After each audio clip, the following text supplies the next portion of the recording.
ভয়াবহ ক্রাইসিসের সময় সামনে থেকে নেতৃত্ব দিয়ে যিনি প্রতিষ্ঠানটাকে অন্তত টিকিয়ে রাখেন, লাভ দরকার নাই, যেটা আমি বললাম যে কিছু প্রতিষ্ঠান আমি করেছি লাভটা কিছু হচ্ছে না, বাট কোন রকম ব্রেক ইভেনে টিকে আছে, সহকর্মীদের বেতন দিতে পারছে, খরচ চালাতে পারছে, অফিসটা চালাতে পারছে, এতেই কিন্তু আমি হ্যাপি। সেই জন্য কখনো কখনো কিছু কিছু সময় আসে মানুষের জীবনে, ভয়াবহ ক্রাইসিস, আমাদের জীবনে করোনা যে একটা ভয়াবহ ক্রাইসিস আসলো, এই ক্রাইসিসে কিন্তু অনেক মানুষের চাকরি চলে গেছে, অনেক মানুষের বেতন অর্ধেক হয়ে গেছে, অনেক মানুষের ছোট ছোট উদ্যোক্তার ব্যবসা বন্ধ হয়ে গেছে, এবং বড় মাঝারি বিভিন্ন উদ্যোক্তারাও ক্ষতিগ্রস্ত হয়েছেন নানাভাবে। আর যারা ক্ষতিগ্রস্ত হয়েছেন তাদের জন্য বলছি যে সেটা হচ্ছে যে আপনি কি এই যে ক্রাইসিসের মধ্যে আপনি যে হারালেন, ব্যবসা হারালেন, চাকরি হারালেন, চাকরিতে বেতন অর্ধেক হয়ে গেল, আপনি কি নিজেকে এরকম ভাবে মনে করবেন যে আমার তো সব শেষ হয়ে গেছে? নো, কোনো অবস্থাতেই না, এটা বলা যাবে না। আপনার জীবনটা তো পড়ে আছে। একটা জিনিস মনে রাখবেন, কখনো কখনো জিরো থেকে শুরু। কথার কথা, মানুষের জীবনে নানান রকম অসুস্থতা আসে, এমন একটা অসুখ আপনার একজন প্রিয় মানুষ, আপনার বা অথবা মা অথবা স্ত্রী অথবা সন্তান, যে তার চিকিৎসা করতে গিয়ে আপনার সব প্রপার্টি সেল করে দিতে হয়েছে, এরকম তো মানুষের জীবনে ক্রাইসিস আসে, বা আপনার নিজের এমনকি।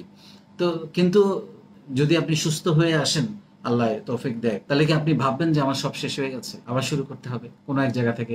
ততদিনে হয়তো আপনার চাকরি চলে গেছে, ব্যবসা চলে গেছে, কারণ অনেক দিন আপনি সেখানে সময় দিতে পারেন নাই। এই অবস্থা তৈরি হয়। করোনা আমাদের জীবনে সেই ধরনের একটা ঘটনা হয়ে আসছে গত প্রায় 2 বছর ধরে। এর মধ্যে অনেকেরই ব্যবসা চলে গেছে, ব্যবসা ধ্বংস হয়ে গেছে, কমে গেছে, লস হয়েছে। আমি অনেককে জানি, যেহেতু আমি ক্ষুদ্র উদ্যোক্তাদেরকে নিয়ে কাজ করি, ব্যাপকভাবে ক্ষতিগ্রস্ত হয়েছেন। কিন্তু আমি বলবো যে কোনো অবস্থাতে হেরে যাওয়া যাবে না, মানসিকভাবে ভেঙে যাওয়া যাবে না। এই ক্রাইসিসের মধ্যে যে ঘুরে দাঁড়াতে পারে, সেই সত্যিকার অর্থে একজন টিম লিডার, সেই সত্যিকার অর্থে একজন নেতা, সেই সত্যিকার অর্থে একজন ম্যানেজার, সেই সত্যিকার অর্থে একজন সফল মানুষ।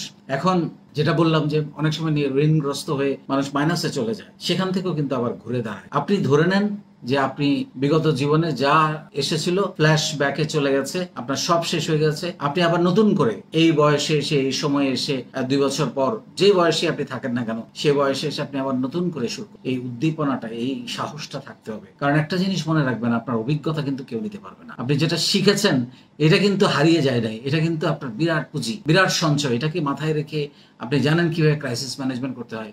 ক্রাইসিসের সময় কোনো ধরে রাখতে হয়, যে ঠিক আছে চলছে না, লস হচ্ছে, তাও ধরে রাখা। এই ধরে রাখাটা কিন্তু খুব গুরুত্বপূর্ণ। এইখানে লেগে থাকার একটা ব্যাপার আছে, এখানে হতাশ হওয়া যাবে না। আপনার লস হচ্ছে, আপনি বেতন দিতে পারছেন না, সহকর্মী যাদের আছে তাদের গায়ে মাথায় হাত বোলায় যে বাবা কিছু নাও, ভাত অন্তত ভাত ডাল ভাত খেয়ে থাকো, আমরা যখন ভালো সময় আসবে তখন আবার আমরা সবকিছু পুষিয়ে দেব। আপনার মধ্যে যে একটা শক্তিশালী লিডারশিপ তৈরি হয়েছে, সেই লিডারশিপটাকে ধরে রাখার জন্য আপনাকে কোনো অবস্থাতে হেরে যাওয়া যাবে না।